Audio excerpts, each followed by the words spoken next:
Ah, there we go. Good evening, my darling batlings. I am joined tonight by JKR, and I'd like to greet the people who showed up early for chat. We've got Cloud lurking. I believe they're also doing a stream right now. Yep. Crunchy from Angelic Shiba. Crunchy evening. I feel like that's a reference I don't get, but I'm glad to see you here. Hope you're enjoying life on Blue Sky now. Because I got another invite code and sent it to her so she can get off the hell site known as Twitter. Yes. And Link. It's great! Wrong kind of tiger, unfortunately. Even though Tai is part of a species that's colloquially known as a Tasmanian tiger, it actually wasn't a kind of tiger. It was closer related to a wolf or a hyena. It's actually an extinct breed that was hunted into extinction. Like the dodo or the Honshu wolf. I'm as dependable as the dodo. And yeah, if you're not familiar with Tai the Tasmanian tiger, I don't blame you. B-tier platformer series from you were watching a lore vid about Chucky. Oh dear God. Chucky's got some interesting lore. Hi, I'm Chucky. Wanna play? Let me guess. You were getting hyped for his addition to Dead by Daylight, weren't you? I know one of my friends is hyped about that. Can't remember which one. You played this on Xbox a while ago? Yeah, this was a series that came out originally for the PS2, Xbox, and GameCube. In like the early to mid 2000s, developed by Australian developer Chrome Studios, who you might be more familiar with for their work on the Legend of Spyro series. They made the first two games in that series. Oh boy. Also, And they also made one of the Jimmy Neutron games. Oh. Specifically the one based on Jet Fusion. Which, that becomes very obvious when you see, like, the way that Chrome does their cutscenes and the way that they do their soundtracks. A lot of that carries over into the Jimmy Neutron Jet Fusion game. But, yeah, this is a Australian homegrown platformer series starring Australian wildlife. And it's got the Nitro Rad seal of approval, or at least the first two games do. They're coming out with remasters of them on modern platforms. All three are on Steam right now, but they're not all on consoles at the moment. They've got 1 and 2 out on consoles, but not 3. So if you see this and you figure that you want to give it a shot, they are $15 each on Steam. And right out of the way. Let's go over here, stop the glorious Sonic OVA music. Because, as unfortunately, we cannot have that playing throughout the entire festivity tonight. Get ready for lots of exaggerated Australian accents and exaggerated Australian slang.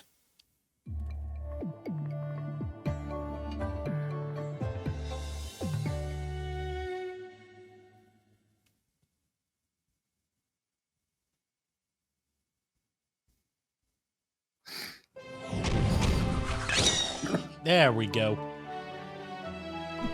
And this remaster includes a few extras that were not in the original console versions. So, interesting things to check out. You've got, like, movie gallery of all the cutscenes and some pre-release trailers. Got concept art gallery. Some unlockable... I think they're unlockable, but you got some skins that you can swap between to give Tai different looks.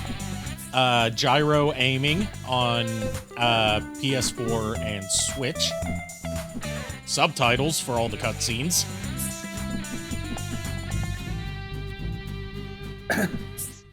So yeah, let's jump into it. I've given this a little bit of a try, just trying out first couple levels of the game. And they also added a new hardcore mode where you have to beat the whole game in one life. Oh, jeez. But we're not doing that because, don't you mock This me is- with the squeakies. This is murder. But sir, that's suicide!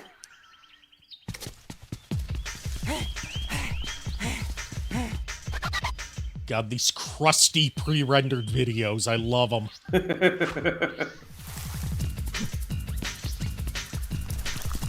At the very least, I'm kind of glad they didn't AI upscale them like they did with Sonic Colors Ultimate, because that has very hit and miss results. This is more so a case of, they just, like... It looks more like when you put something into Premiere, and it's low resolution, and then you just scale it up and it applies a softening filter that makes everything look blurry. This is just for the pre-rendered scenes, thankfully. The actual game looks nice and sharp. Don't move, mate. Nice. I'll get help. Now here's the question about Ty's design that has gone unanswered as far as I know. Does his mouth go underneath his snout and we just never see the bottom of his mouth? Or does he just have two mouths, one on each side? Don't be afraid, Ty. I am Nandu Gili. Do not the be Bunyip afraid. Elder. I have come to announce the It's birth time of a you knew savior. the truth. It's about that time of year. Years ago, a great battle was fought over the fate of 5 mystic talismans.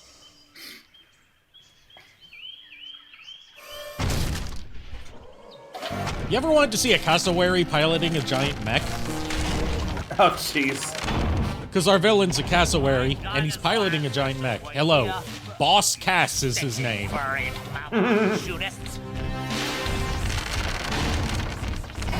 What the fuck is this game? You've never seen it? It wasn't, like, highly popular and successful when it came out, but has a cult following. You mammals don't deserve to be at the top of the food chain! Now!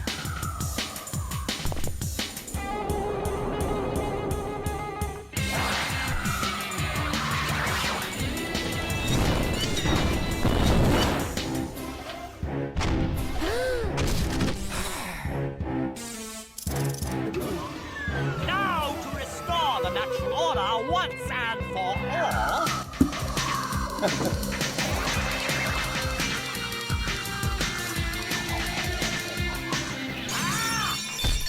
Oh, my head! Never, never, never! I like how petulant Boss Cass is. Like, he's a fun villain from what I've seen so far. You fools! You've upset the natural order!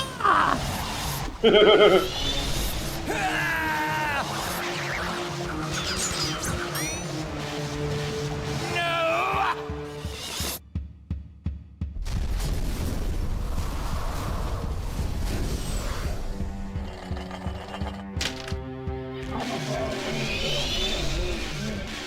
Those brave few who challenged Boss Cass were trapped in the dream. Okay, question, what the fuck is a bunyip? Word grows that Boss Cass Because is he's seeking supposed, out the this guy's talismans supposed to be a again. bunyip. He must I be do not stopped like at how all he looks. costs. He looks like It's up to you to he looks find like the he's talismans made out of before he wrinkles, does. if that makes any to sense. save my family. Oi, Ty! Are you okay? Murray? Oh, am I glad to see you. Oh, you're never gonna believe what just happened. I was playing in the forest There when it the is. ground suddenly, and that's when you showed up. Rude! Sounds like you've got a fair dinkum adventure ahead of you, mate. Not that I'm It into begins. that sort of thing. I'd much rather be It at begins. home The watching Australian but slang I tell you begins. what, You do the adventuring, and I'll help you out where I can.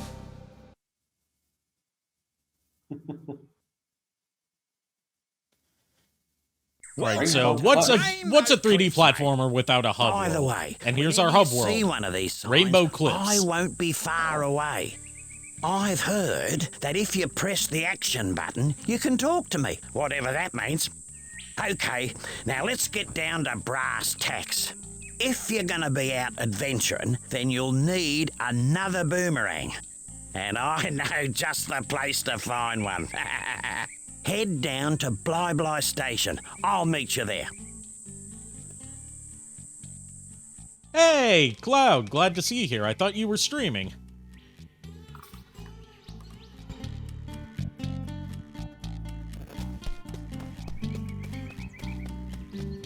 Or are you, have you got me open in another tab while you're streaming? I think that's what's going on, because according to Twitch, they're still streaming. Now, if I just reroute these wires to... I said g'day, mate. Are you deaf? Oh, goodness gracious me. Oh, I didn't see you there. I was just making some last-minute adjustments. Well, you must be Ty. G'day. So, you old coot. What's this contraption do? This contraption is the key to finding the talismans. Why is this so? It's quite simple, really. It uses an oscillatory microfeeder to scan for trace energy signals that match the unique power matrix of the talismans. English. Speak at a normal language, okay? Sniffs them out. Oh. And thunder eggs are the key to And what's powering the machine. Well, I would say Super Mario 64 style, Thunder but this is more Banjo-Kazooie style. they're as rare as 3D hen's platformer teeth, without a mate. main collectible, and that Couldn't would you be just our use Thunder batteries? Eggs. If only it was that easy. You see, this machine doesn't just find where the talismans are, it actually teleports them here. Struck me lucky. And that, my friends, requires a great deal of energy. So, how is Ty here gonna find all these thunder eggs? Hey, I was just wondering that myself. I do like Ty's voice. I've created It sounds like Australian Sonic. to areas rich with them. Of course, Which, they you know, won't just that's be basically lying his all over the character, so. place. Just our luck. A lot of them will Well, I have say already Australian. been I've found. heard The Australian trick Sonic. will be I've heard convincing the the locals to part with I've their heard the prized audio possessions. recording of the stage But play I'm that they would afraid I do can't at help you Sega with World that. Sydney. If you're as resourceful as they say, Ty, I'm sure you'll think of something.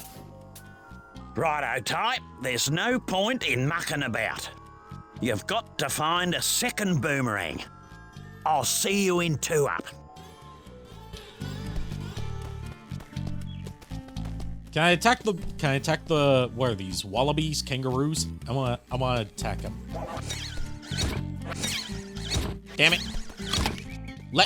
Let me eat the wallaby. I am a predator. Let me eat the prey.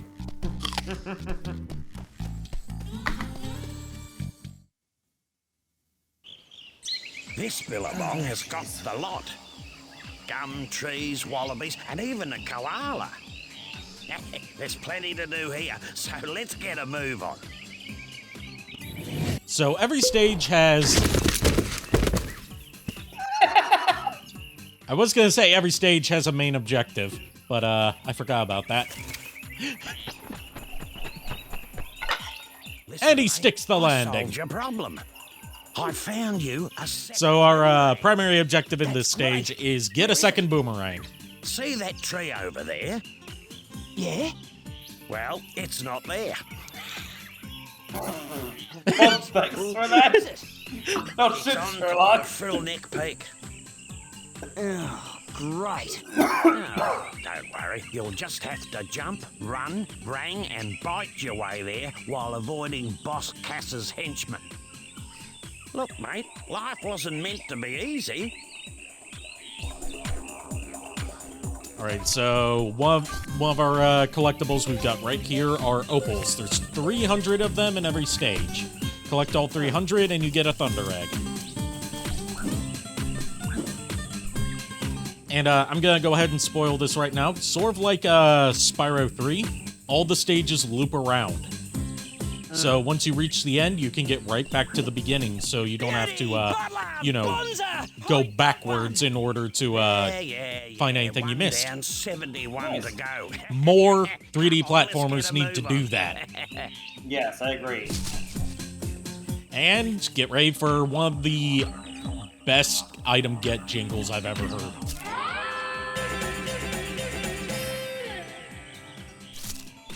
We hear that every time we get a Thunder Egg. Those dunnies are a complete waste of space. So our checkpoints are outhouses, or dunnies as they call them. And then woke up back on the dunny, which was the best. You don't place have, to be, well, you do have lives, but Julius reckons it's got something to do with the space-time conundrum. I'm trying to remember. Yeah, you do have lives in I this think game. I it's was a thinking load of of a bull different dust. game where you don't have lives. So you're saying that if I have an accident, I'll end up back at one of these? Something like that. So yeah, outhouses, dunnies.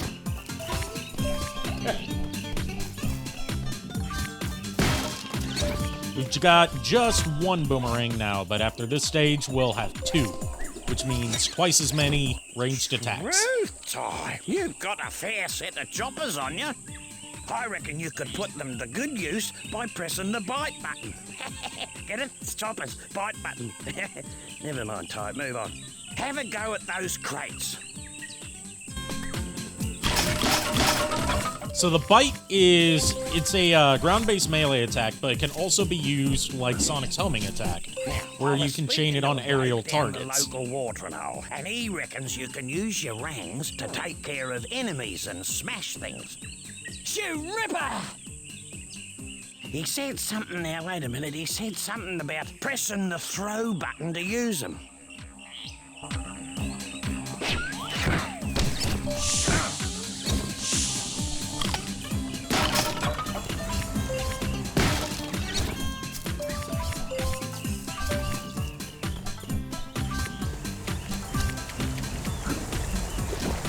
Now, there's one other kind of collectible we're going to be coming across very soon. There it is. I don't think I can get to it right now. Actually, no, I forgot about this one. These are... Not more. You know how Banjo-Kazooie, you've got the Jinjos, 5 in every stage, and you get a Jiggy? Boss cast it. This game's equivalent of those is the Bilbies. Mates and hidden them across the land. Collect 5 of them, and Yeah? Well, you get big a Thunder mistake. Egg. No one messes with my mates. Now there's a thunder egg in each area if you free them. No worries. Unless you're Boss Cass. So as if my family state couldn't get from bad to worse, apparently my great uncle just passed away today. Oh no, I'm sorry. I mean, I'm more worried about how my mom's gonna react because I didn't know him. But she apparently knew. She obviously knew more about it, knew him better than I did. But you know, I just hope that she's gonna be okay. Tell her she has my condolences. I will. Damn, that caught me off guard. Shit. I forgot what I was gonna say. I'm not saying that is like you threw off my groove. I'm just saying like it's the ADHD. No, I get it, dude. That's I don't that's know if it's understandable. true, but I heard You're not the only one with that. who found 300. So yes, the thing we just got 2 of, those are golden cogs. Collect enough of those and you can get new boomerangs. Thunder egg. You got several kinds of boomerangs in this game that are either elemental or technology based.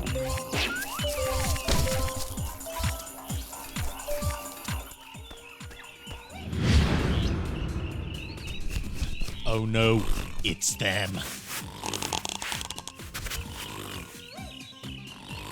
Who are they again? Yeah.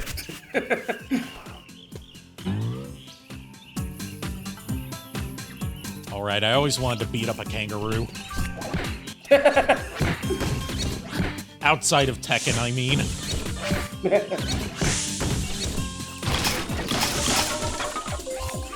Fucking kangaroos. Thinking they own the place.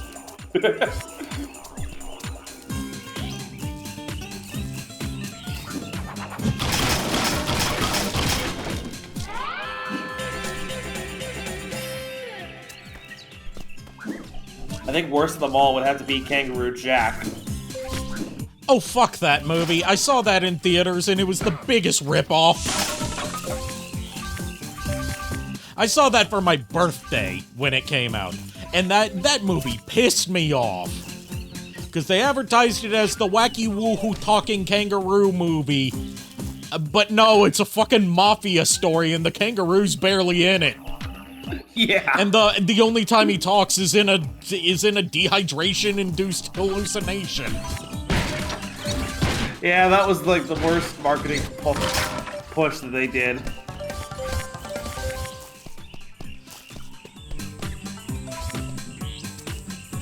And then they made a sequel to it that was direct-to-video, animated, had, I don't think, any of the original actors reprising their roles, aired all the time on Cartoon Network because Cartoon Network would air anything at the time.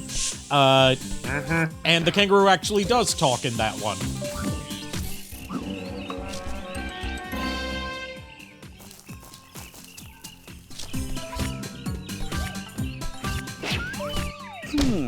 And he gets a rap number. He performs Mama Said to Knock You Out by, I believe, who was it that did that one? LL Cool J, I think? While he's in the middle of a boxing match. My latest Oh, jeez. the Cogulacious Boomerangulus Extrapolator. Right, what's that? Why, it's a machine that creates experimental techno-rangs. I need golden cogs to build a new one. 15 to be exact. And if you find enough, bring them to my lab in Rainbow Cliffs, and I'll build you a new boomerang. You're on, mate.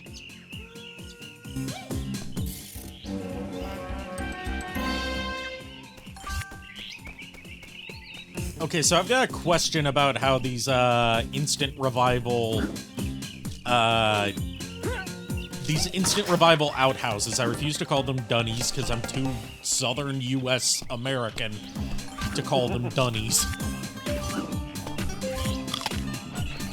I have a question about, like, a possibility of them, okay? Okay. So, they say that, like, when you, if you die, you mysteriously revive outside the outhouse, right? Okay. Yeah. What if you die while in the outhouse? Like, yeah, like you ate some gas station sushi and you shit out your internal organs. Oh, jeez. Like, do the revivals only bring you to... Do they only count for if you are outside the radius of the outhouse? And what's the extent of deadly injuries that they can fix? Oh, jeez.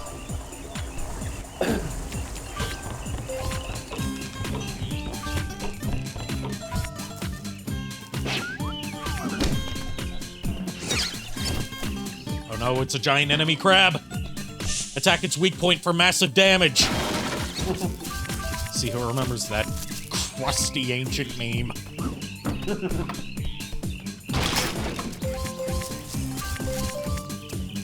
It took me years to understand why that line from a Sony press conference at E3 one year became a meme, because I didn't actually watch the press conference. But now that I've actually seen it, I get it. I believe it was for Genji Days of the Blade, if I remember correctly. And it's like, they were like, all the fights in this game are based on actual historical battles that took place in feudal Japan. So here's this giant enemy crab. Like, without missing a beat, he's like talking about how they're all historical battles, and then it immediately cuts to them fighting a giant crab. Oh, jeez. Which, if Genji Days of the Blade is to be believed, actually occurred at some point in feudal Japanese history. And they defeated it by attacking its weak point for massive damage. I'll be right back. I'm just gonna go check on my mom, make sure she's okay and that she doesn't need anything. Okay.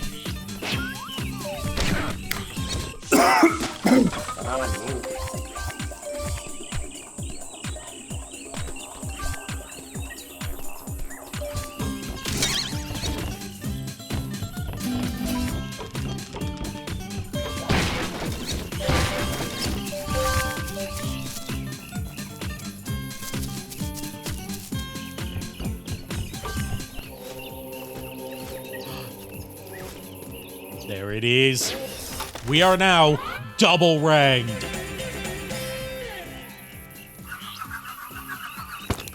Well, I don't think that's how wouldn't have spinning works. believed it if I didn't see I'm it pretty with sure my that clipped own through your eyes. hands, Ty. You actually found the second boomerang. Well, there's no time to sit around and feel all pleased with yourself. You're gonna have to put that new rang to use. You see, I had a thunder egg I was gonna give you, but a bunch of frills stole it. You'll have to A take them likely all on to story, get it Maury. back. Didn't mean for that to rhyme. How much you want to bet Maury's lying about those frill necks stealing it, and he actually just wanted to, you know, commit a hate crime by proxy? Because as we learned from the intro, there is indeed a battle of sorts going on between mammals and non-mammals.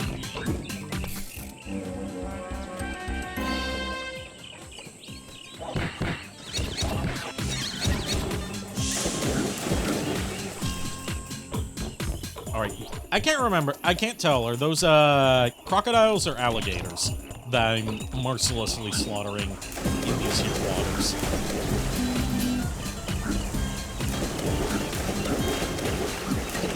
I don't know whether Australia has alligators or crocodiles. If it was Florida, it would be obvious.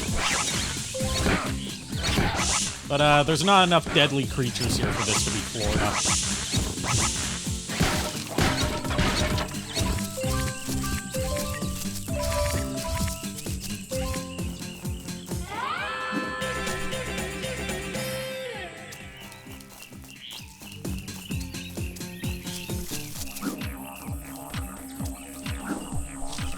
Well, it looks like today wasn't a complete waste of time. You seem to have learned a thing or two. Oh, yeah, you're too right. You know, there's one other thing I could show you, but I don't know if you're ready for it yet. Yeah? Well, what's that? Well, a mate of mine who knows a mate who knows a mate who knows another mate says you can use 2 boomerangs to glide. Okay, I get the feeling that the voice actors ad-libbed, specifically Maury's voice Simple, actor, really. ad-libbed a You lot of jump, stuff, then and I press the like whole that. Jump again to start gliding. Right. Is that safe? Safe as houses, mate.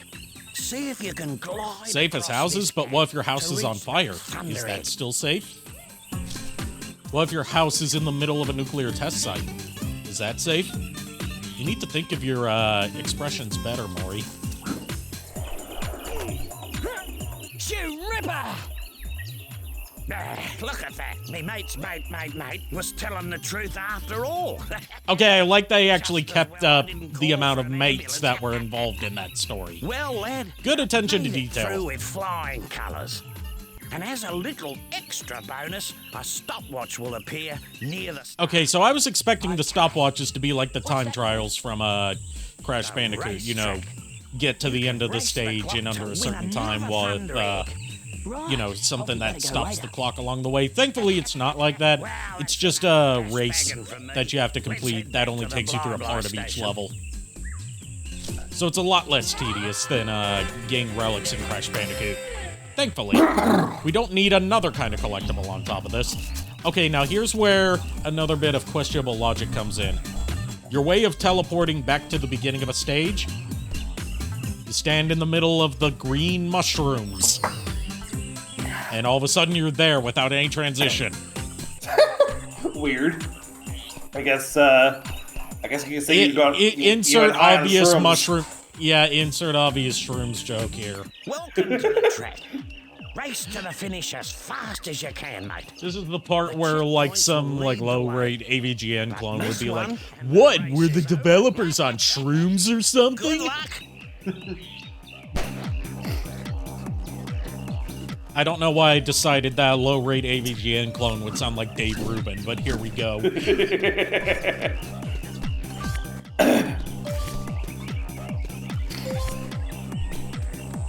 And I'm not going to get a good time for this, because I wasted 2 seconds drinking coffee. Oh, that's why you were just standing there for a minute. I was like, I didn't know what the hell was going on. Luckily, we don't have to get through the whole stage in 38 seconds, just to the finish line. That was a ripper of a race, Ty. You're faster than a long-legged emu with a case of the bellyaches. Case of the bellyaches. I reckon you've earned this. Phew, you beauty! What, the Okay, bird but- or the, Okay, but like his specific indication of a long-legged emu. That implies that there are short-legged emus. Right. And as we all know, if you have, as I have learned, unfortunately, from delving around in the Relic Room, just a pro tip, if you ever find a magic lamp and it frees a genie, and you wish, and you're feeling lonely, don't wish for a tall chick with long legs who will always agree with everything you say, because you'll just get an emu that doesn't have a mind of its own.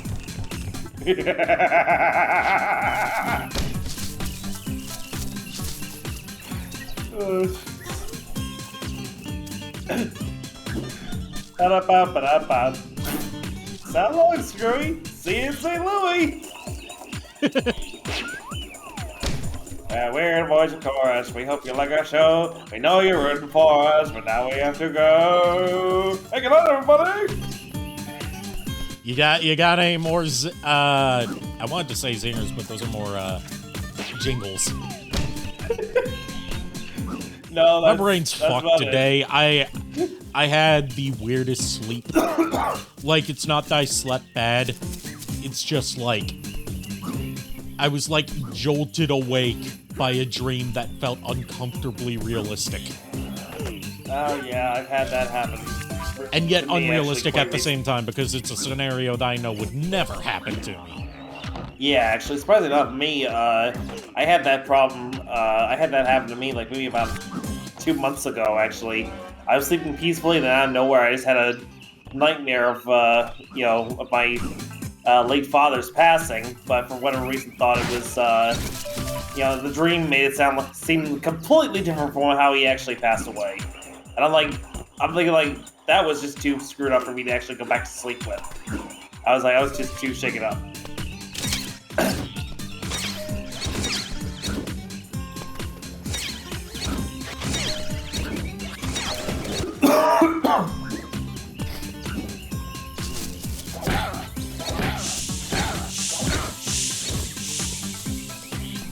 You know, this So whole we got section that- right here is supposed to be used to show...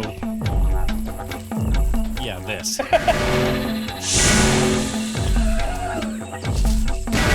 You've unlocked your spirit animal. If an animal has a spirit animal, wouldn't it just take the form of, like, a human? Also, what the You fuck got is me. this thing?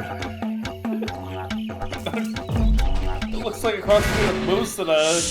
I think it's supposed to be a bunyip, whatever those things are. I don't know what a bunyip is, but bunyips are a recurring motif in this series. I was down at the local watering hole last night, and this bloke was bragging about how he could throw a boomerang better than anyone else. Hey, Shadow Dragon, saw that you, Hold down your started checking out Ties cloud view stuff. button, you can get a rang's eye view of your target. So, got me thinking, would that really work? See these air platforms? You mean the ones that I already fixed? Switches. Why don't you use Ties I thought view this was gonna be about whatever the fuck that thing is, but no, it's about might hit the just switches. Find an easier way to get to that thunder egg. So we still don't have an answer on what the fuck that spirit creature was. That wasn't a half bad effort, Ty. I reckon with a little more practice, you'll get there. Cool!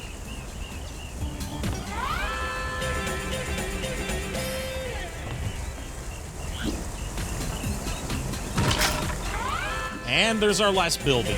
We're almost done with this stage. I'm trying to go for 100% playthrough. Because while 100% completion isn't required to beat the game, you do get a teaser for the next game if you get 100%. And in hindsight, it's kind of a bad teaser because it teases something that the second game doesn't actually incorporate much into its plot.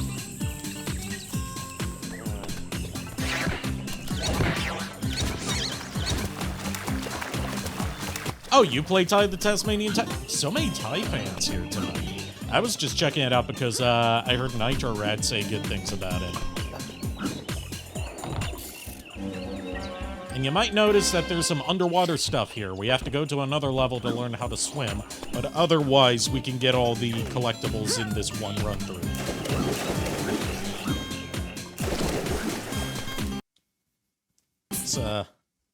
Let's see, we just have to turn in our opals to the machine at the end, and then we'll be done.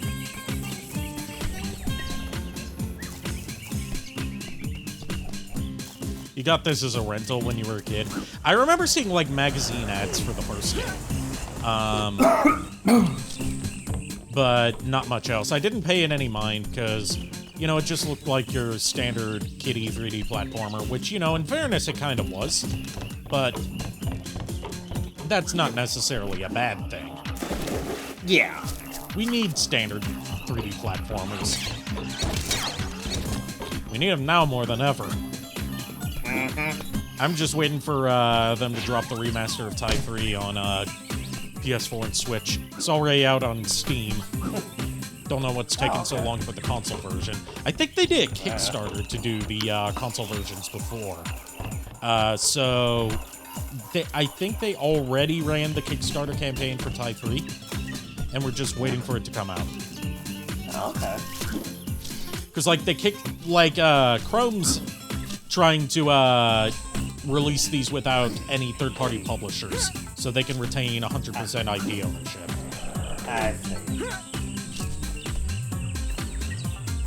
Alright. And there's our last Thunder Egg for this level.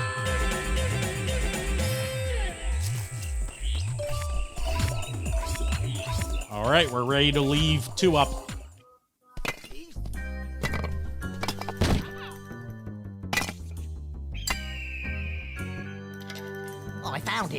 I found it! Let me see that. At last, a mystic talisman. It's time to move out. We got 4 more talismans to find. You there, fetch my bags. Soon unimaginable power will be mine. Mine.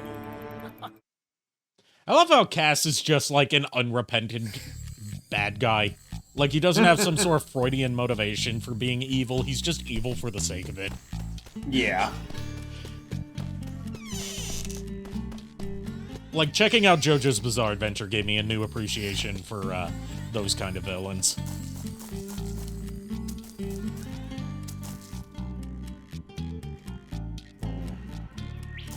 I didn't know Freedom Planet 2 still wasn't on consoles yet. It came out on Steam like 2 years ago. When you find enough, take them to the Bunyip Elder at Rainbow Cliffs. I don't know what the rainbow scales get you, but I do know that they're like scattered throughout Rainbow Cliffs. So that's another kind of collectible for us. So we could go to Walk in the Park first, but we're going to Shipwrecks because that's where we're going to learn to swim. Also because it has a platypus, and you know how I am with platypuses. Reef, full of beautiful fish, friendly natives, and inviting sandy beaches.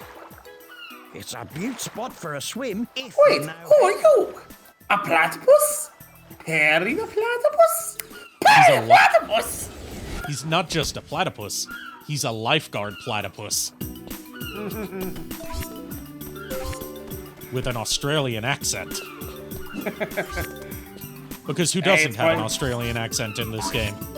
Right. Besides the Bunyip Elder, strangely enough. Well, no, the Bunyip Elder, it makes sense, because I have a feeling he's supposed to be a stand-in for the Aborigines.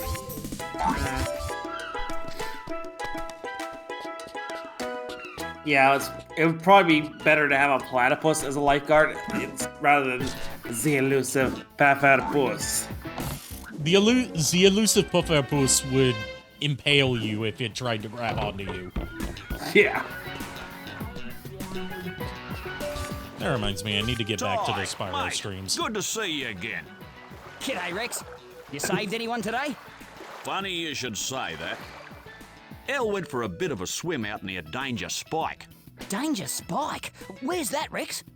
It's a nice little spot, not too far from Shark Reef. Yeah, and? Well, anyway, she's an excellent swimmer, but she hasn't come home yet. I'm starting to get a bit worried. Struth. I'm on lifeguard duty, so could you have a look for me? Well, I would, mate, but I can't swim. Tell you what, I'll teach you. Follow me. This guy's already When you're in infinitely better water, than Moneybags press the because he bite doesn't button charge you to dive, learn how to then swim. tap the jump button Right. to start swimming. Okay. Wish me luck. By the way, those boomerangs Also, of yours won't surprisingly work good swimming underwater. controls for a 3D I got a platformer. prezi for you that'll fix Nice. that. These are aquarangs. I found them in an old shipwreck years ago. They cut through water like a hot knife through butter. If you can dive under the water and grab them, well, then they're all yours.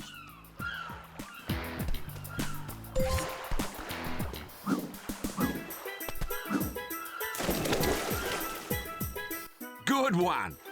The aquarangs work like regular boomerangs, but you can only use them underwater. Oh, and one other thing. You're not a fish, mate, so keep an eye on your air supply. Yeah, thanks, Rex. Use the aquarang to hit this switch. It'll open the shark door so you can be on your way. Sweet. Yeah, that's how we swim. It's like Spyro-type swimming, basically. As opposed to, you know, your standard dog shit rare 3D platformer swimming. I will die on this hill that Rare's 3D platformers never had good swimming controls.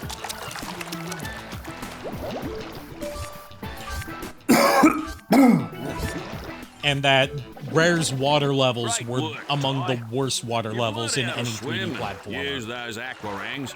With a bit of practice, you'll be a champion swimmer just like me. You beauty. This is my good mate. She'll show you the way to danger, Spike. I don't like how she's giving Good me the luck, fuck mate. me eyes. Ty, you can swim faster by tapping the jump button to gain speed.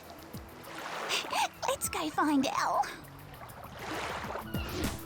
Even the voice is a little, like... This seahorse makes me uncomfortable.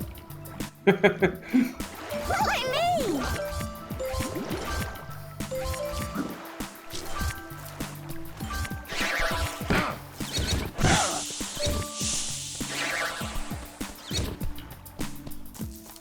Alright, this is the other level that I spent quite a lot of time in. Because it's a lot more open than the first level was. So when it comes down to trying to find like that last opal or that last thunder egg or that last cog in my case, it can be kind of a pain in the ass. It's like Spyro 1, you don't really have any kind of thing to point you towards the last thing you need to collect. Oh, yeah. Oh yeah, and inside those pick-a-nick baskets are power-ups. Usually they're just health regens, but what I just picked up is a magnet that draws opals near you for a limited time. But since there's no opals near me, it's kind of useless. Yeah.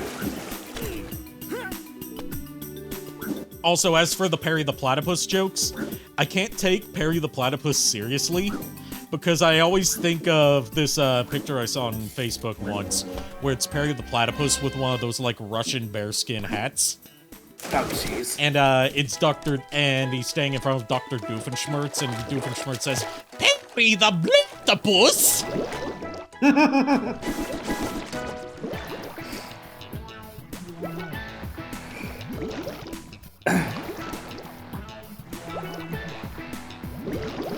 Yeah, like I saw on Instagram, someone did the Perry the Platypus meme where it was like, literally it was like, brown and orange. Follow me! No, it was like, no, it wasn't. It was teal and orange.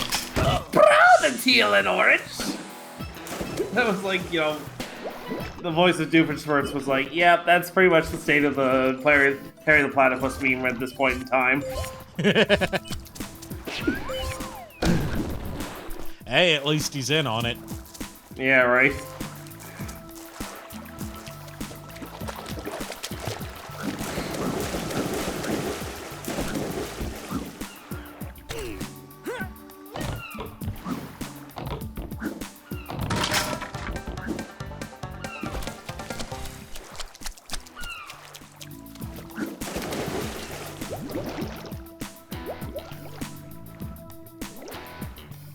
Oh, dearie me.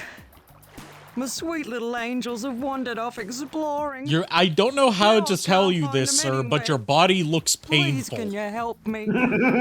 You look like you are in constant agony, sir. Thank you. Do you need medical resistance?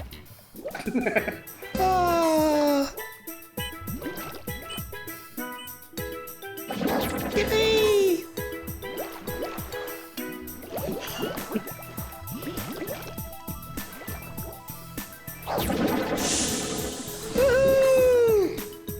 Why are all the seahorses either horny or depressed? I never thought I would be asking that, but here we are.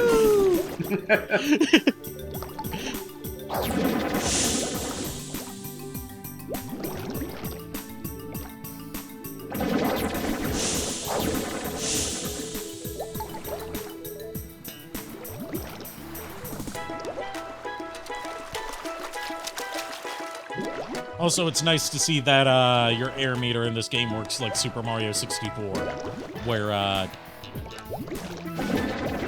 it also acts as your health while you're underwater.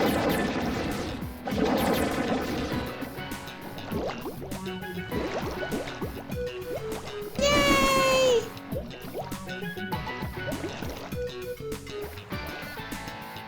My babies. But where are the others? I haven't found them yet. Give me time. You can't rush perfection. Rome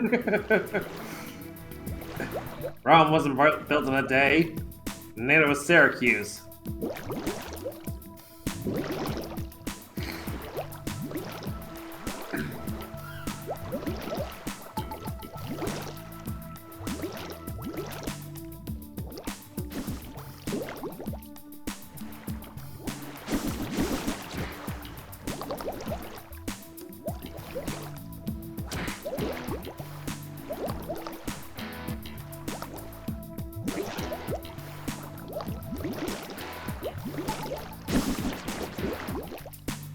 There was since we were talking about Godzilla-related stuff earlier, there was this thing I saw. It was like either a meme or an out-of-context screen cap. I couldn't tell which. Where it was like the corpse of one of Godzilla's species was recently discovered. The cause of death was found to be diabetes. Okay. And I'm like, of all the things that could kill a Godzilla, diabetes. Yeah, right. Sorry, I'm saying it wrong. I'm an internet boomer, so I've got to say diabetes.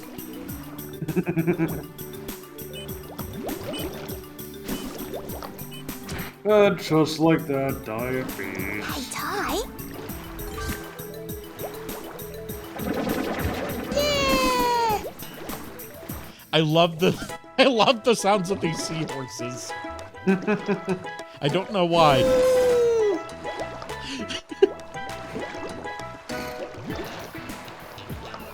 What's not to love?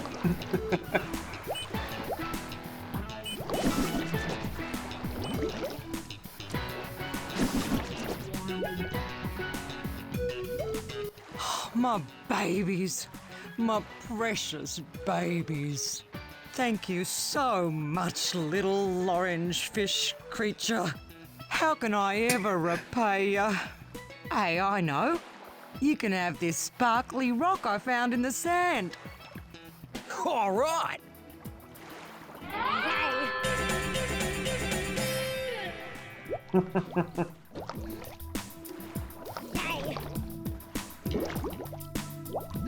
You were playing like Siphon Filter, Logan Shadow. It's okay so far. I've never really gotten into the Siphon Filter series. I remember playing a demo for, I believe it was Siphon Filter 2, on one of the demo discs I had. It was either a demo for 2 or 3. And I just couldn't get past the controls. They're so clunky. As to be expected from 3D shooters of the era, but still. Yeah.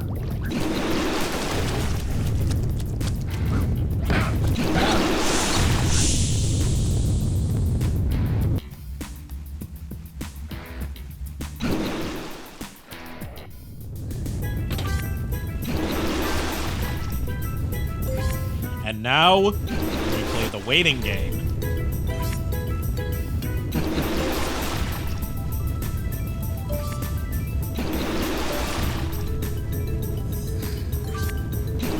So did you know that, you know, all memes about the Spider-Man McRib saga aside, we actually do have a plot synopsis for how Spider-Man 4 would have went. Oh? And the synopsis we had for, like, you know, the script that was pitched and tentatively approved by Sony was so bad that it makes you understand why Sam Raimi quit production on that movie. Okay. Like, I haven't read the entire script. I've read, like, some cliff notes of it. It would have introduced Felicia Hardy. Nice. But not as Black Cat. She would have been the daughter of the Vulture. And would have been a new basically a second Vulture called the Vultress. That would have been interesting to see. And another note was that in between Spider-Man 2 and 3, Peter and MJ got married and had a kid. It was not Mayday, sadly. It was a son. And the movie ends with Peter and MJ getting divorced because Peter dumped her for Felicia. Oh, jeez. And I'm like, yeah, no shit, Sam Raimi didn't like this. Yeah.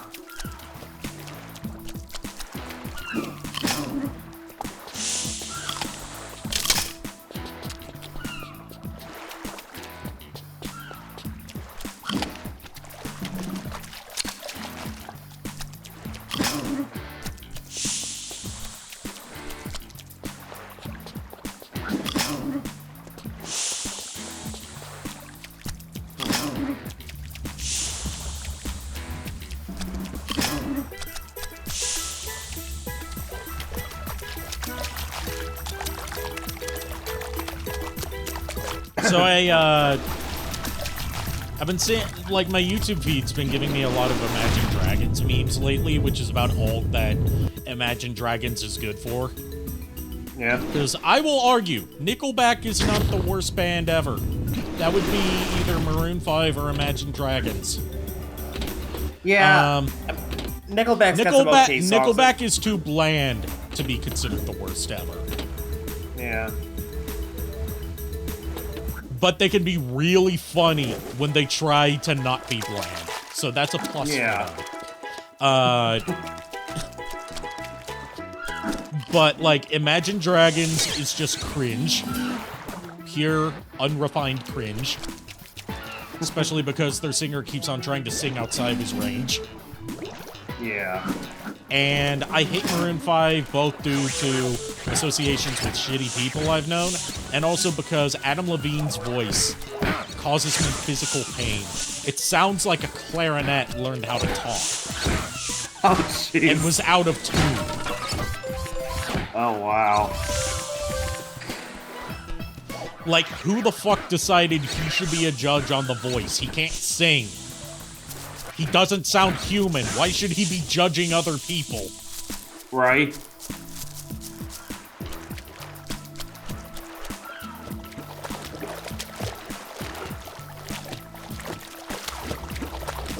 He sounds like someone auto-tuned a goose.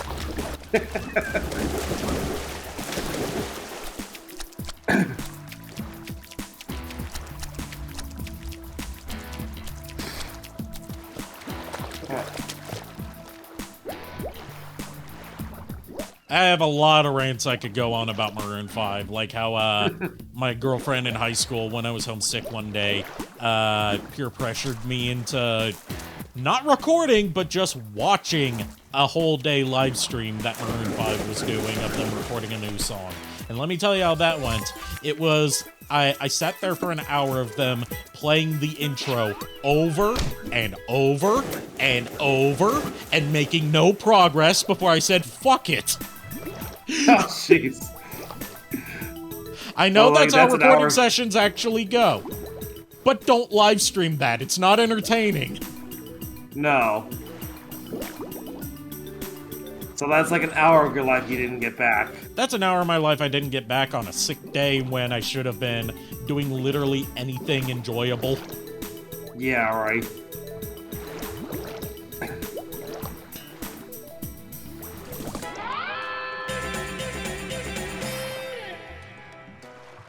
This is the, that's the Thunder Egg that caused me so much strife when I first played through this stage, because I couldn't figure out how to get inside the damn shit. Obviously now I do, but I had to consult a video guide. Right. And let me tell you, it's hard to find good walkthroughs for this game.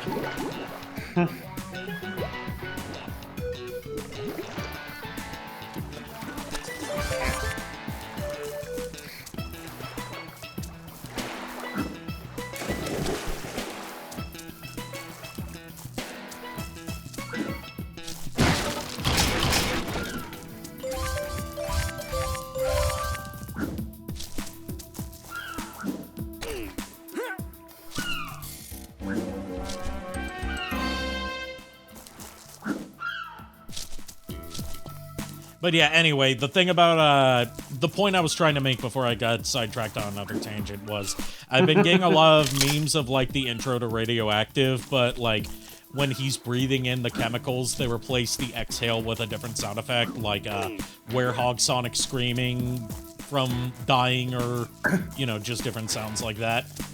Oh, wow. And it made me think of a, interesting fact that I discovered about Imagine Dragons during, like, my little bit of research on them. Because I say a little bit of research because they are a terminally dull group. Yeah.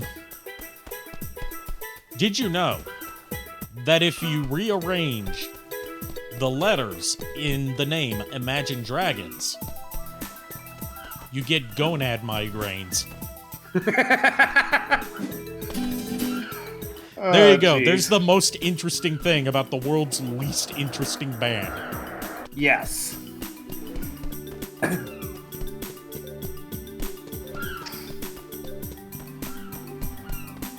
Also, gonad migraines sound fucking terrible. I would not wish that on anyone. Migraines on their own are bad enough. I suffer from them pretty frequently. Yeah. There's a few people I would actually wish that on, but, you know... I'm not gonna get into it here.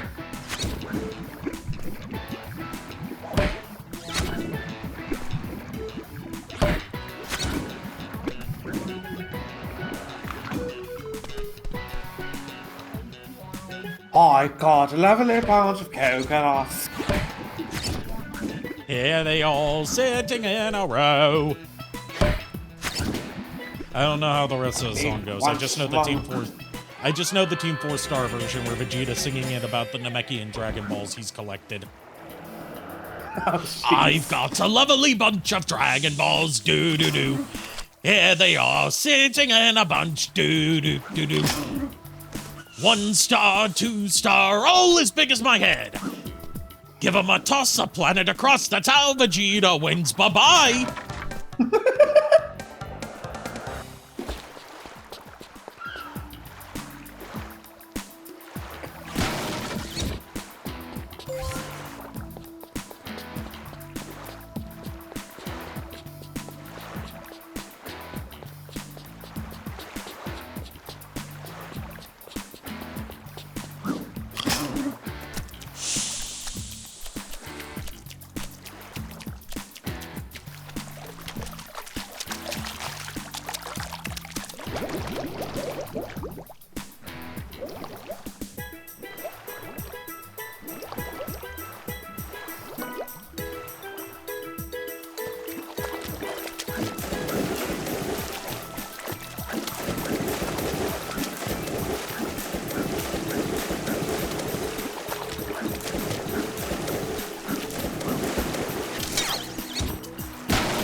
In the words of Alfred Yankovic, say, that reminds me of another amusing anecdote.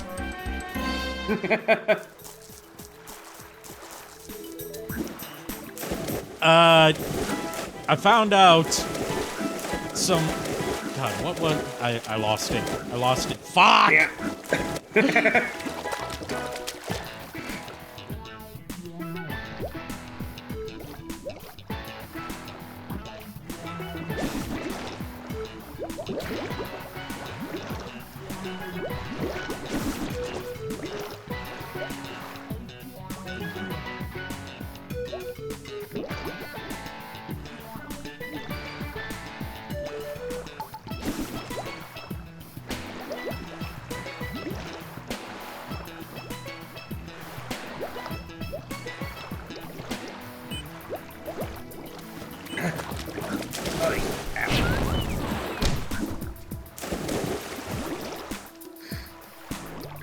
Oh yeah, now I remember. There was a movie I've got it DVD of it in my collection. I've been regaining some interest in it for like a bad movie watch night sometime.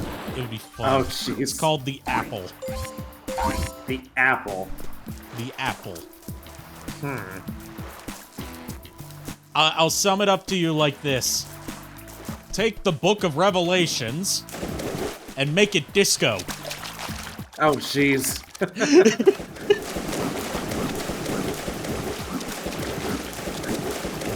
It is gloriously, like, it was dated even for the time it came out because it's a disco movie that came out in 1980 when disco was on the way out. Yeah.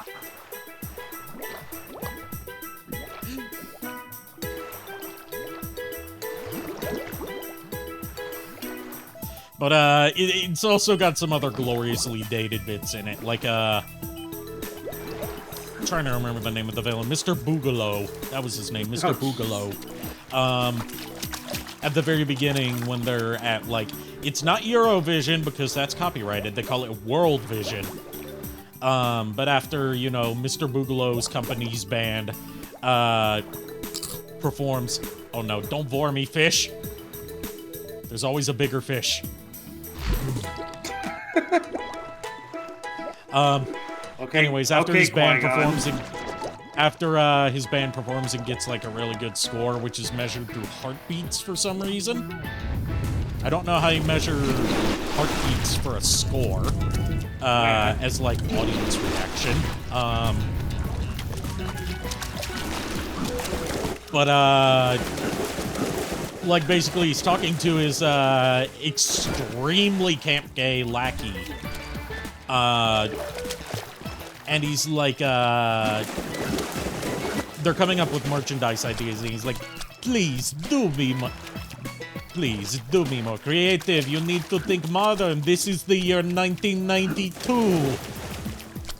And I'm like, okay, so your dystopian future movie is set in the year 1992, which would have been the future for when you made it. But, yeah, a bit too soon. A bit too soon for when you made it, because that would be very easy to make it dated. yeah.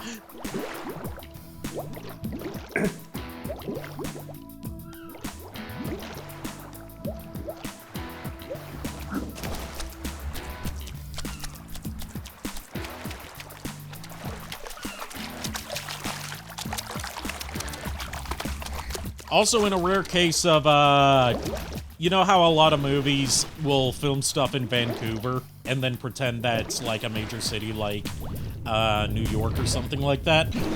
Yeah. In a rare case of the opposite of that happening, it takes place in Vancouver, but it was filmed in Germany.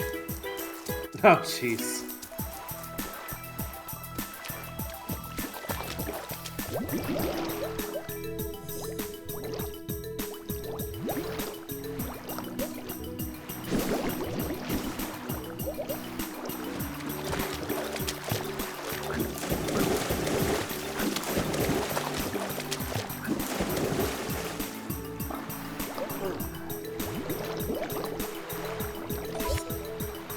Careful, Ty. Those eels look pretty nasty. Hey, Ty. When an eel lunges out and takes a bite of your snout, that's amore. Stay out of the way of those sharks. They're big meanies. the action button to swim into the cage.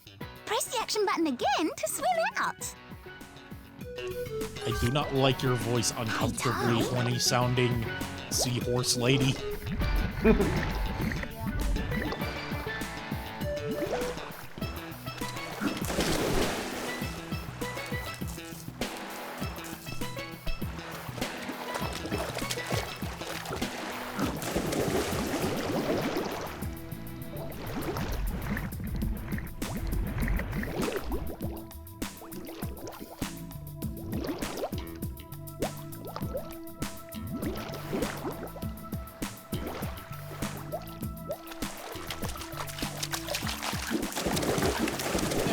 That's what I'm looking for.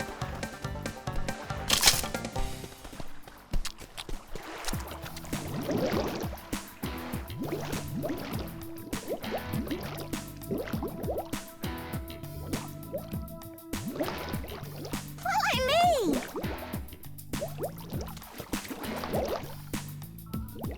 Hey, Ty.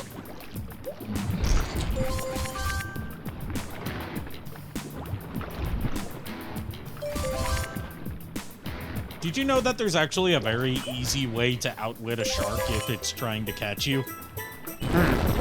Just go on land.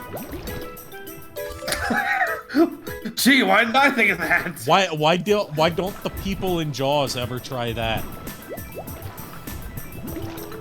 Follow me! Now, if this was Piranha, that would be another issue entirely. Because as Piranha 2, The Spawning, showed, the Piranha eventually evolved to the point where they can fly. Also, Piranha 2: The Spawning, directed by James Cameron in his directorial debut. Oh, jeez. To think he went from that to the much less culturally important Avatar series. Yeah. He could have been in charge of the Piranha reboots, but no. He had to make his magnum opus that pushed the limits of 3D movie making technology and revitalized the entire 3D movie craze. Like he's some sort of filmmaker with integrity. Instead, we got Piranha 3D, which was trash. I mean, all the Piranha movies are kind of trash, but Piranha 3D was especially trash. And then it got followed up by Piranha 3 Double D, which just throws away all pretenses and just hires porn stars. Oh, jeez. And David Hasselhoff. Of course. Because what's a B movie without David Hasselhoff, really?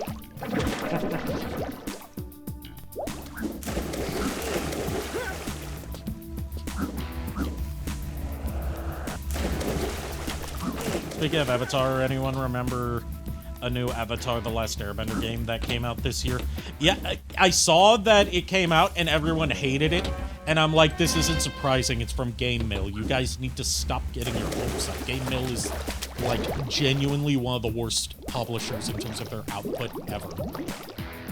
They are a shovelware factory. They do not care about quality. The fact that Nicktoons All-Star Rumble turned out somewhat fun was in spite of it being published and funded by Game Mill, not because of them.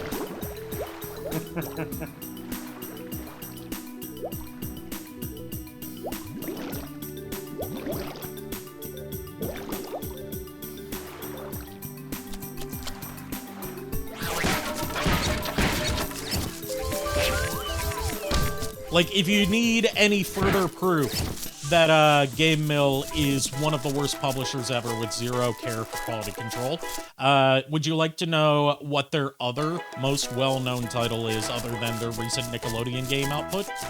And their recent King Kong game that they also published and gave the developers under a year to make? Which is why it turned out so trash? Big Rigs Over the Road Racing. Same company. And geez. people keep I don't know how people don't look at that logo and be like, oh yeah, I just know it's going to be shit. Am I like the only person who's figured out that when a company puts out big rigs and then puts out a reskin of it with 0 quality of life improvements and thinks that's okay for retail, that they may not have any eye for quality control? They don't get hired because they have some good creative vision. They get hired because they're cheap. Right. Hey, Dal, how are you?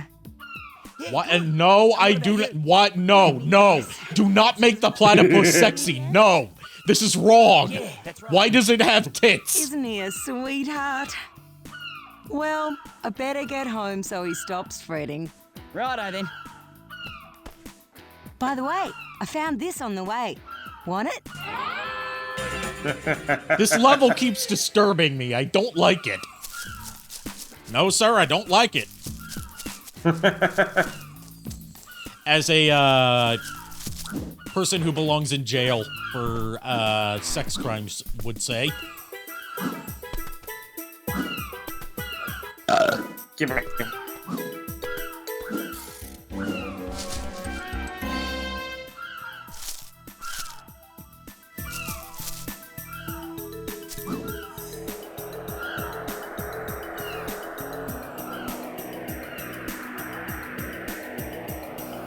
You know what? Ty gliding by just holding his boomerangs out still makes more sense than how Bubsy the Bobcat glides. Where he just glides because, fuck it, we need to give him a unique ability.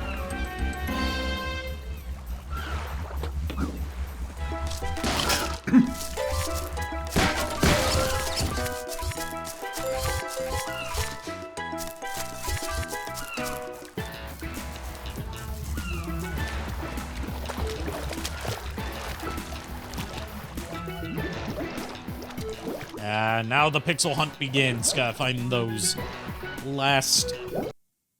Let's see. Gotta find those last Bilbies. Gotta race Rex. And then last couple of Opals and one more Thunder Egg.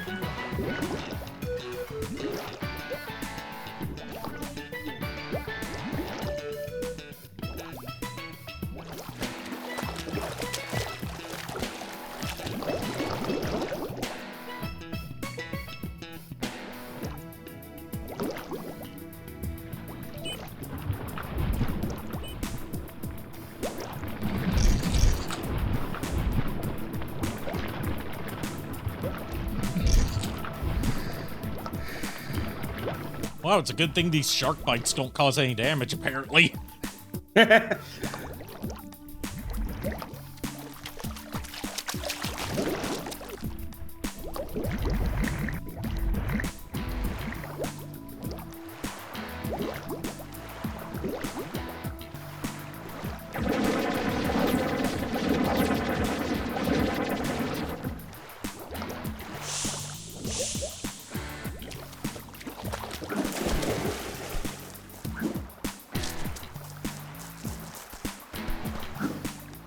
Oh, I saw something on the Twitter.coms that I think you might get a kick out of, JKR.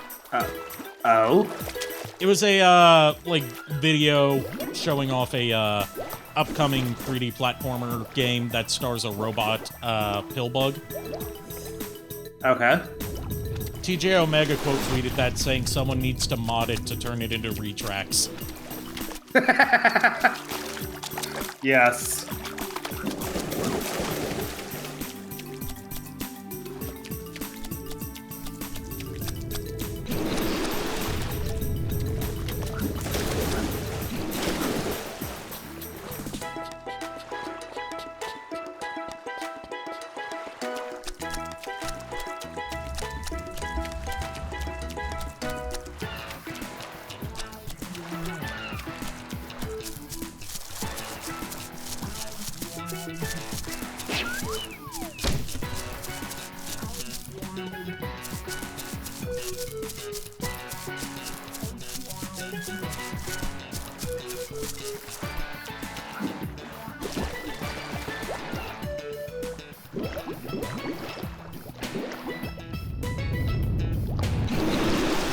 trying to remember my way through here, considering this is a game I am very much not familiar with.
Alright, that's all the opals. Just need to find one more cog. This is gonna be a pain in the ass.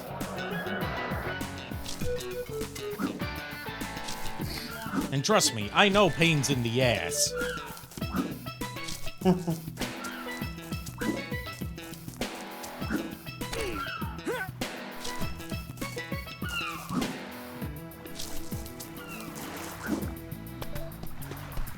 Oh yeah, and we also have to find those other two bilbies. It'll be fine. What's the worst that could happen if I leave them caged up? You know, other than starvation. Or dehydration, whichever happens first.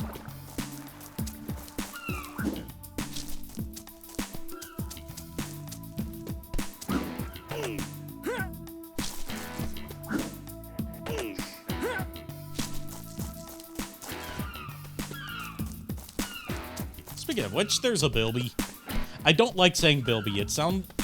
I don't know if this is just, like, me watching too much Project Melody, but bilby sounds like a kind of sex toy to me. Yeah, I have to admit, it kind of does.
I was gonna say, do you want to hear a fun fact that this is more cursed than fun?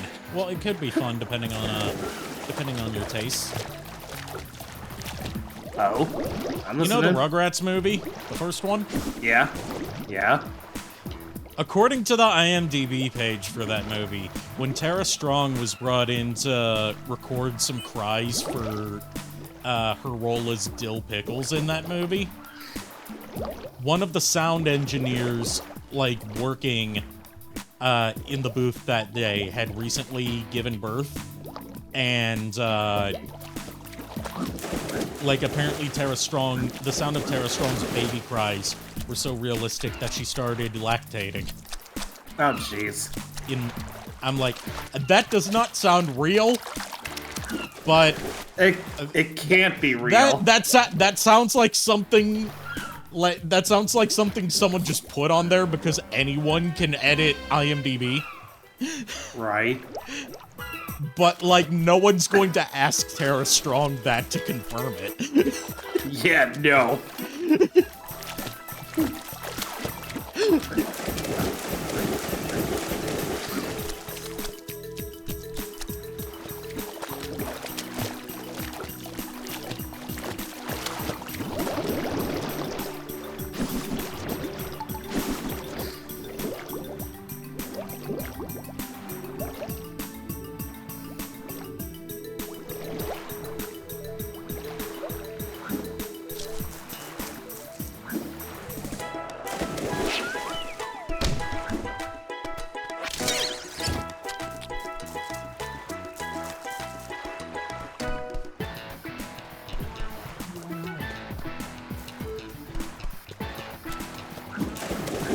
Also, I apologize a little bit late. I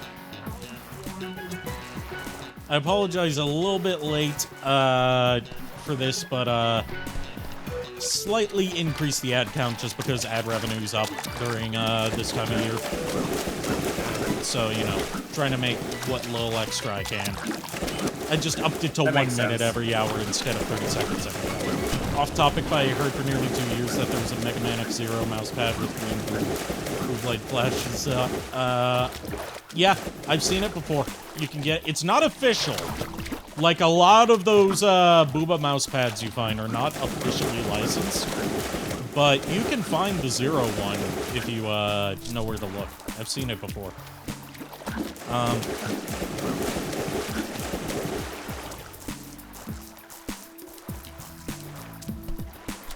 Like, there's a couple of VTuber ones I would love to get, but, you know, I've already got 2 of those mouse pads. I've got one of Tifa, thanks to Cloud. Ironic, coincidentally enough, Cloud got me a Tifa mouse pad. Someone named Cloud buying me something of Tifa. Do I need to explain the joke even further? And then I've also got a Senran Kagura one of, Murakumo. Which I'm still kicking myself that I didn't get the Murasaki one when I could. Because I liked Murakumo a lot at first, but Murasaki's the one who stole my heart. And now it's impossible to find the Murasaki one unless you want to buy it secondhand. And I don't know about you, but I don't feel comfortable buying boob mousepad secondhand.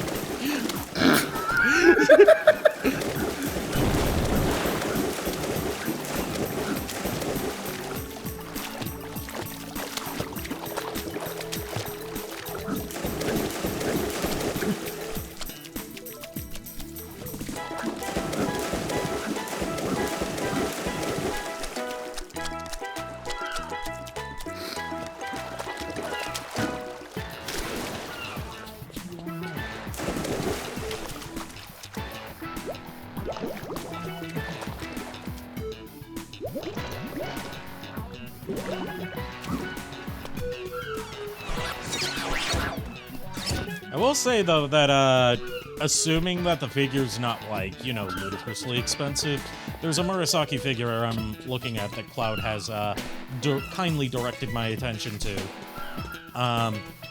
Which, you know, I'm excited because there's very little Murasaki merch. Everything's Yumi, and I don't like Yumi. She's mid at best. Hey! Thanks for resubscribing. Yeah, like I said, apparently I'm an idiot who just didn't realize that he hadn't resubscribed beforehand. I was like, why the hell am I getting ads? And then it occurred to me, it's like, oh yeah. And I completely cocked up this race.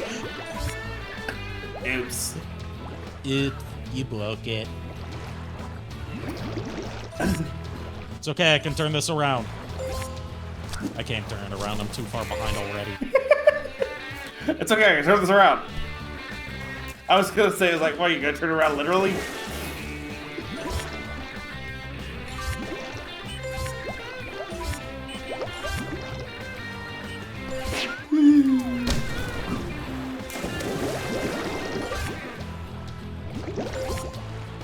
So fun fact, there's one other video game character who actually beat tied to the title of first video game Tasmanian tiger character.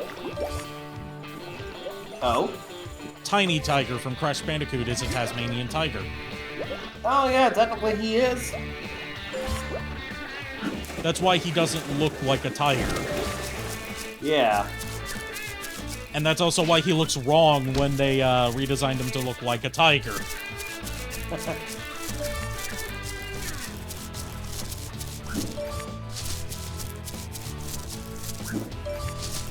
It's okay, I can still win this. We just have to hope. We just have to hope that he spontaneously has a heart attack.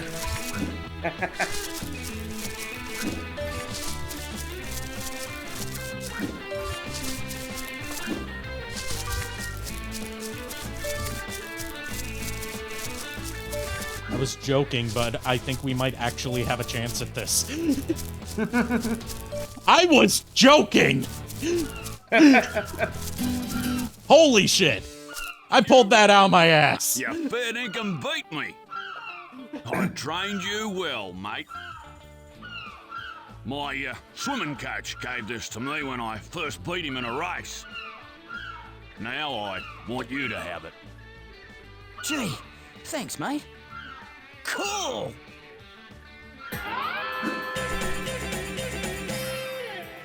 You wanna know the weirdest thing about, that duology of Crash Bandicoot games with the weird redesigns? Same studio that made Prototype and Spider-Man Web of Shadows.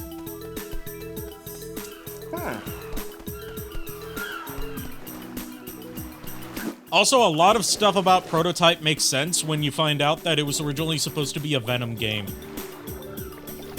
Yeah.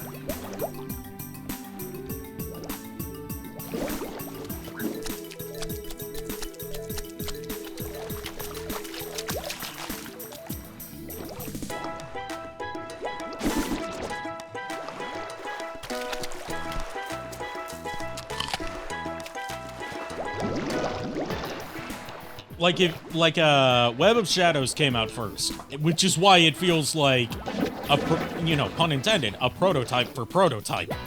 Yeah. It has basically the exact same plot setup as Prototype.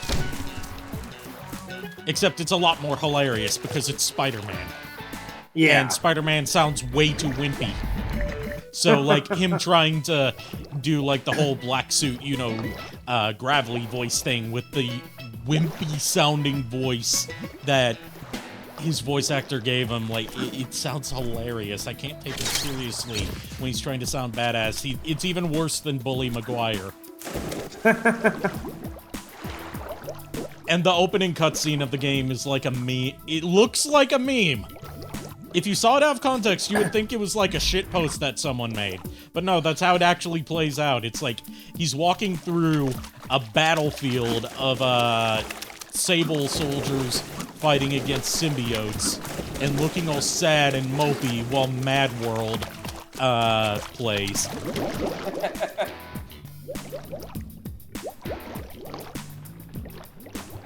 It sounds like a shitpost, but no, they were actually like, okay, to show how high the stakes are in Spider-Man Web of Shadows, we'll have Spider-Man moping through New York City with his head hung down as battles go on in the background, while the song that's playing goes, all around me are familiar faces. I want to know who came up with that, because it's one of the greatest bits of unintentional comedy in Spider-Man history. Okay, I just now realized apparently, it looks like Ty's underwater swimming animation kind of reminds me of how Liwa Nuba would be, like gliding through the air throughout Mata Nui in Bionicle. Interesting. Yeah, I can he kind of had, like, see these- that. I can kind of see that from the only one of the Bionicle movies I saw was Mask of Light. Yeah. But I know Toa Liwa had a similar gliding animation. Yeah.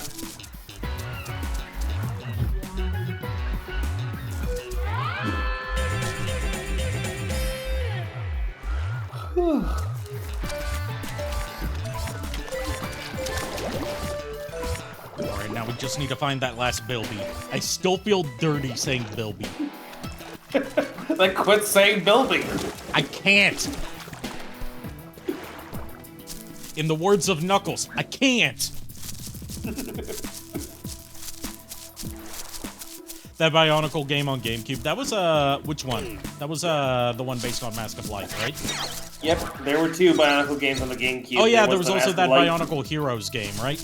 Yeah, which didn't have any story really to it. It was just like your stereotypical fetch collectathon fetch quest sort of thing, and you at the end of each level you had to fight a boss. That turned out to be like there's actually another Bionicle game that was mostly completed but unreleased, but the source code for it has been found and dumped, so like with a little bit of tinkering you can get it running on like modern computers. I think it's just called Bionicle, but story goes that it was supposed to be like the original conclusion to the first Bionicle story arc, and it got really far into development before it was canceled, and they went with Mask of Light instead. Yeah.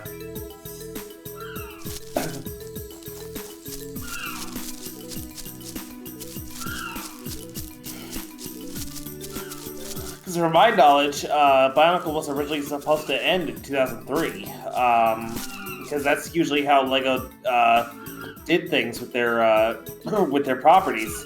Usually they would let them go for like 3 years, then cancel them unless they were making too much money. It was like, so when they realized that Bionicle was selling really well compared to all the other products they were releasing, they're like, oh, let's continue the story for another how many so years. Well, So I mean, they when you have like, what was that fucking thing that nearly bankrupted the company, Galador, or something like that? I remember Galador. I actually did have a couple of toys. I had one of the McDonald's toys, and that was it. I didn't know what it was from until I stumbled across a video essay about Galador and how it massively failed, and it took Bionicle to keep LEGO from going bankrupt. Yeah, that much is accurate about Bionicle keeping LEGO from going bankrupt. The problem is a lot of modern LEGO execs, whenever they if for whatever reason, like LEGO Ideas, whenever a Bionicle project gets like enough votes to be greenlit, they turn around and it's like, oh well, no, it didn't get enough votes. We're going with this instead. And then of course, it didn't help when the first LEGO movie came out. They barely mentioned Bionicle. They just had like a brief, blinking you'll miss it poster scene where it's like, oh yeah, we don't need to worry about those.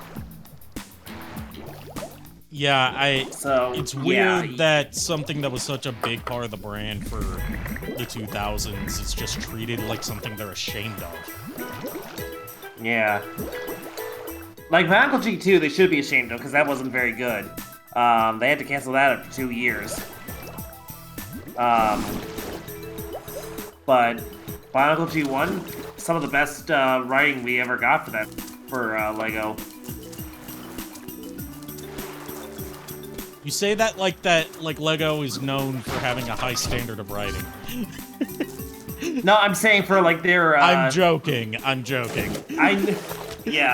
saying it's like in general though, it's like they've never really put out anything just I think the only thing that's been almost as good as Bionicle, in my opinion, had to have been Ninjago. Ninjago was pretty good from what I understand. But what about Chima, the thing that killed Thundercats? God, don't even get me started on Chima. Or, God, what was that one thing that was, like, not quite Bionicle, but they tried to build it up as, like, the next Bionicle, but no one gave a shit about it? Knight's Kingdom! Hero Factory? No, Knight's Kingdom. Knight's Kingdom actually was, before Bionicle. Actually, no, it came out around the same time Bionicle did, and that didn't do too well. Hero Factory came out after Bionicle had ended, and they were like, oh yeah, this is basically like a, like, they were trying, but the Hero Factory, despite its pretty poor storytelling, it had some pretty decent sets when they introduced the CCBS building system.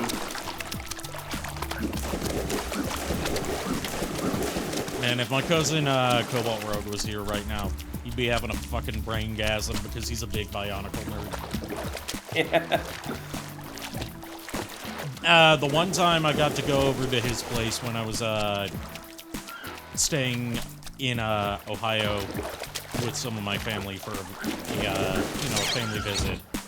One time he had like so many of the combiner sets done.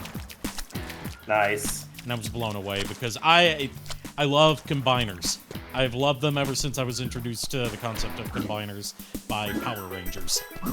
Yeah. And the idea of Lego sets that are combiners just blows my mind. And it's weird that they've never really done it again. No, they really haven't. Like, I get that's a lot of engineering that needs to go into it, but... Yeah.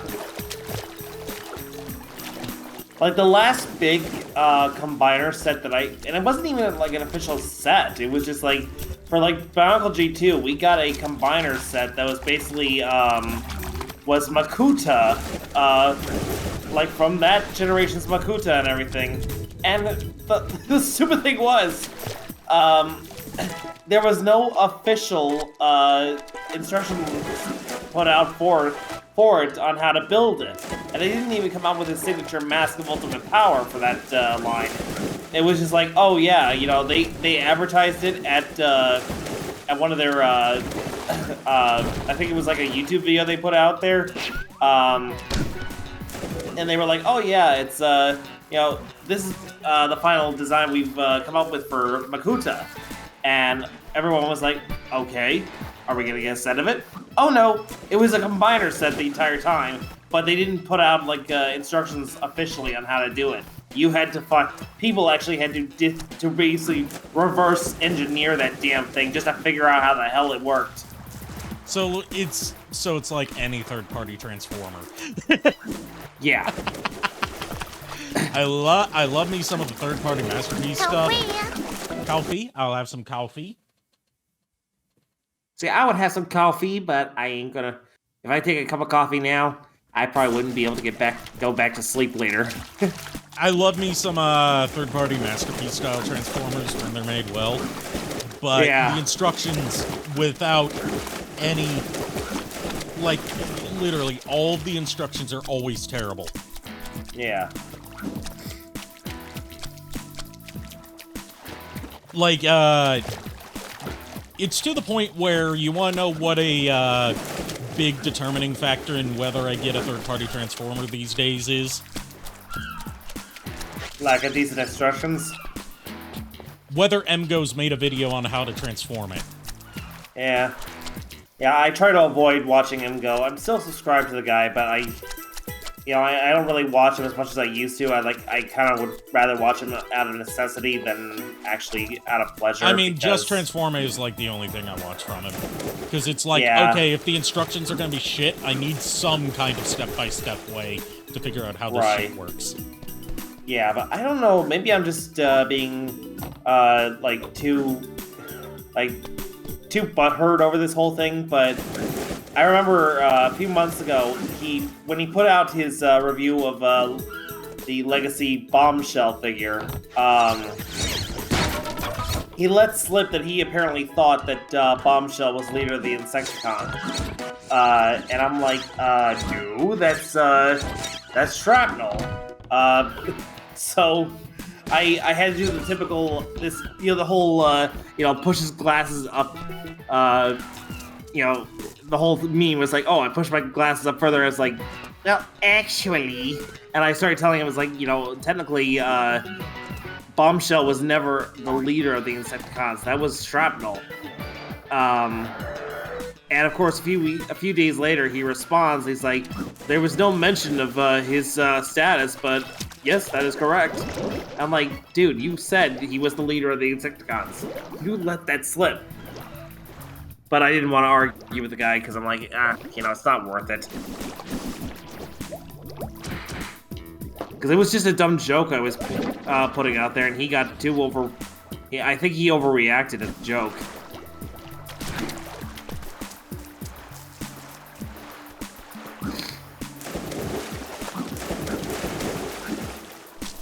You want to talk about overreacting to a joke?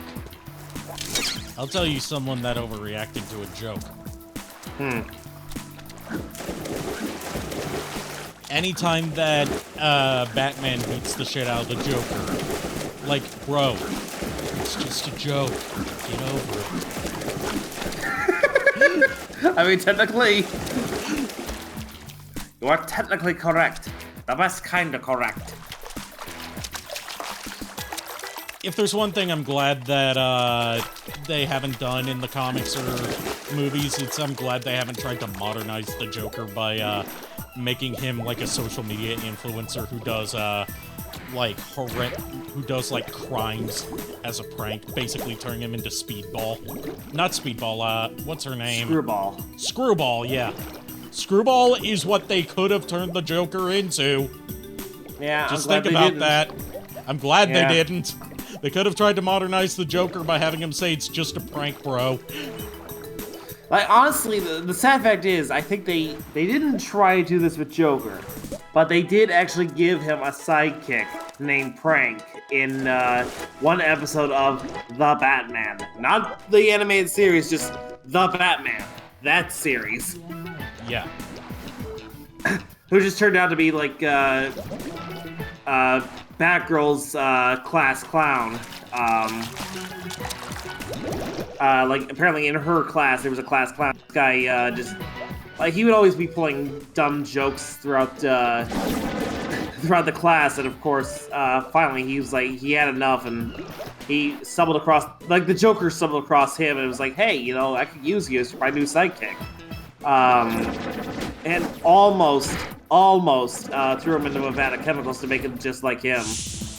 But the bats stopped him before he could. Now imagine they tried to modernize Prank. Prank would be interesting to see again, just for the sake of, But they tried to modernize Prank by making him, like, Jake Paul. Oh yeah, no.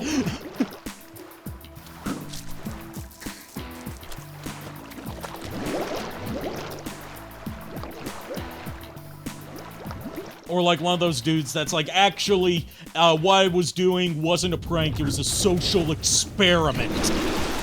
Like, fuck you. Yeah, right. It's one thing to do a bad prank, it's another thing to act like you're actually doing something good by doing a bad prank.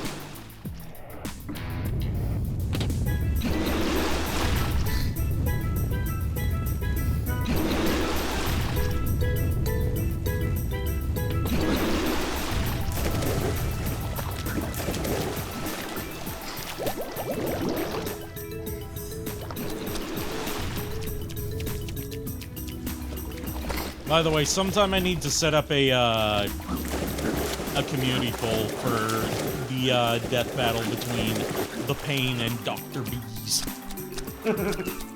Because, like, Psionic X is the only dude who thinks that the Pain would win in that fight. I've asked in other servers that I'm in, and everyone says Dr. Bees wins that easily. Yeah. Because, like, does the Pain have Russian nesting doll bees that are smaller bees kept inside of larger bees? does he have a hive mind computer that has thousands of bees, each representing one synapse of the human brain, who do computations based on what he inserts as informational stimuli, and then outputs the answer through a delicious nectar? No, I didn't think so. Dr. Bees clearly takes bees more seriously than the pain does. I think he takes it a little too seriously. That's his problem. He has a GoBots command center playset just rammed with bees.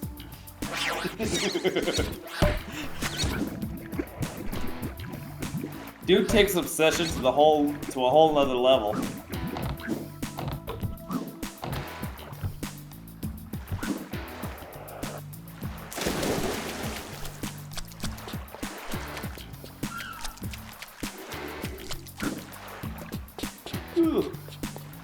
Also, Shadow Dragon said that he got some bone conduction headphones. Interesting. I've always wondered how those work.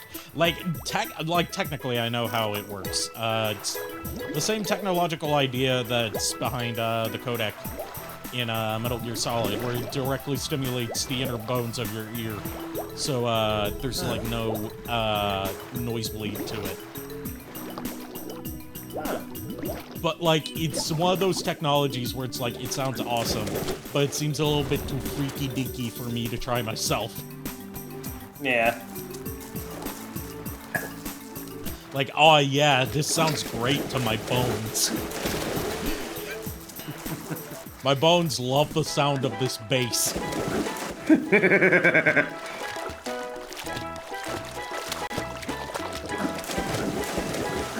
What am I fighting for?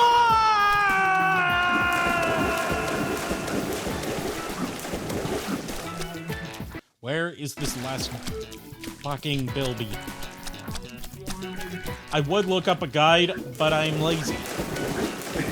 See, this is why I shouldn't have done this as the second level, because I've been here for about an hour, I think. Yeah, I think so, honestly. But I wanted to get swimming done first. Eh.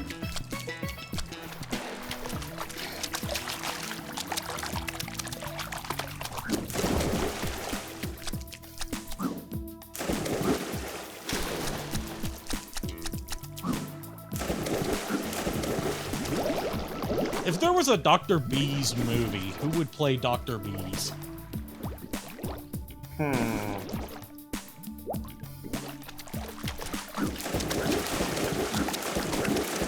don't know why, Ryan Reynolds comes to mind. Yeah, you know what, I could see that. You would have to bulk up for the role, but I can see that. Yeah. Because Dr. Bees has got, like, those old-school Superman proportions. Yeah.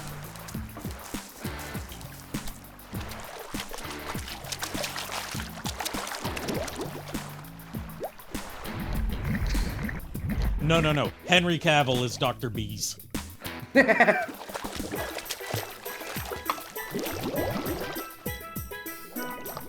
Hi, Billy Mays here.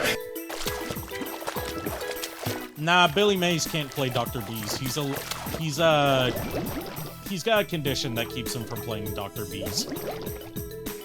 Yeah, it's a debilitating condition called being dead for over 10 years. I guess you could say he's too busy pushing up daisies.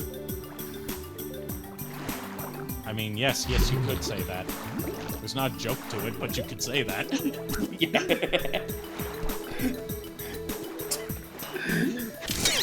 Yeah, I mean, it's not the first time I go that low for a dumb joke. You know I've done worse. Yeah, I know.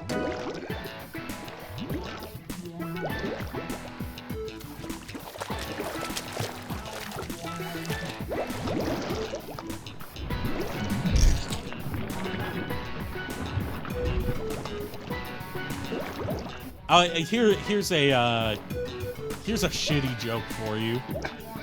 I can guarantee this is gonna be the worst joke you've heard all week, okay? Okay. I mean, the week's just begun, so... Why is Final Fantasy VI afraid of Final Fantasy VII? Oh, God. Why?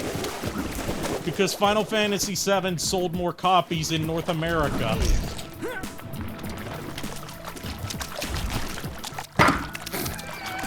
I said it was gonna be shit! Yes, you did. I didn't think it was you gonna... underestimated my power.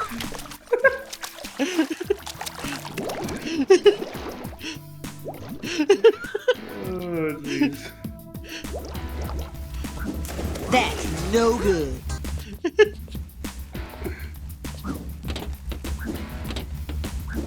Speaking of Final Fantasy VII, I finally picked up the Crisis Core remaster, and I've been playing through that a bit. I like it. Voice acting's really fucking weird, though. Like, if I remember correctly, in the remaster, they used the Final Fantasy VII remake cast instead of just using the original audio from the PSP version, right? Because it very much sounds like, you know, newly recorded audio for animations that they couldn't,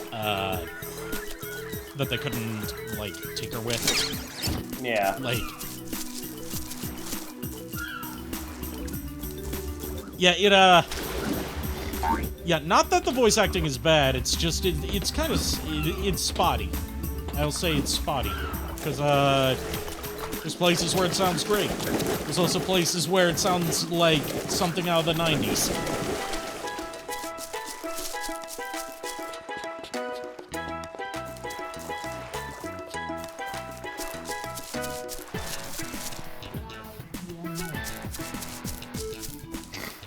Right, that line cracked me up when I first heard it. Oh yeah, we're gonna fail!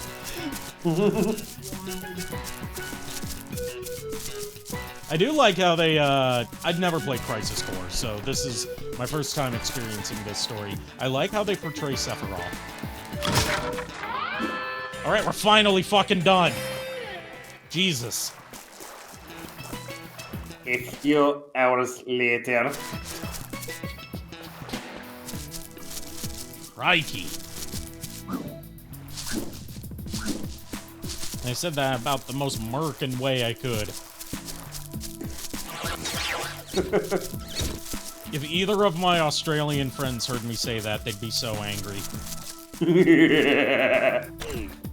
Almost as angry as my cousin's British friend, whenever you call him British, because he's like, no, I'm not British. I am not a resident of England, Northern Ireland, and Scotland and Wales. I am English.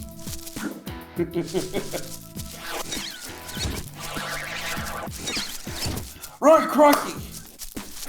Hello, welcome to Crocodile Hunter. My name's Steve. Alright, good day. Hello.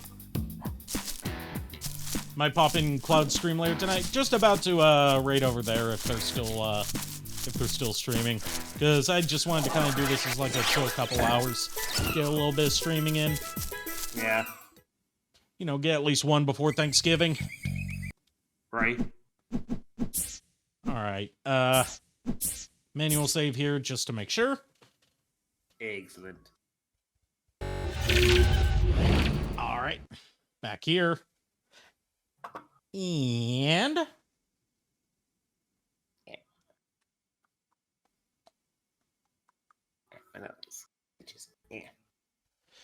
I just love how my raid list doesn't show me half the people that I want to raid.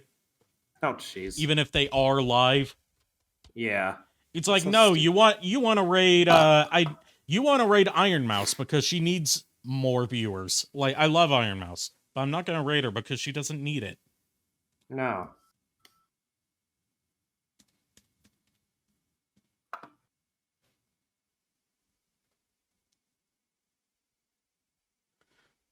All right, thanks everyone for joining me, and I'll see you in Cloud stream.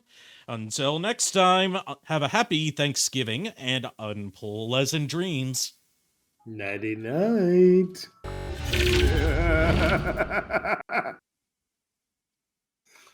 We're on the Be Right Back screen. Whoops. Whoops. That's how we end.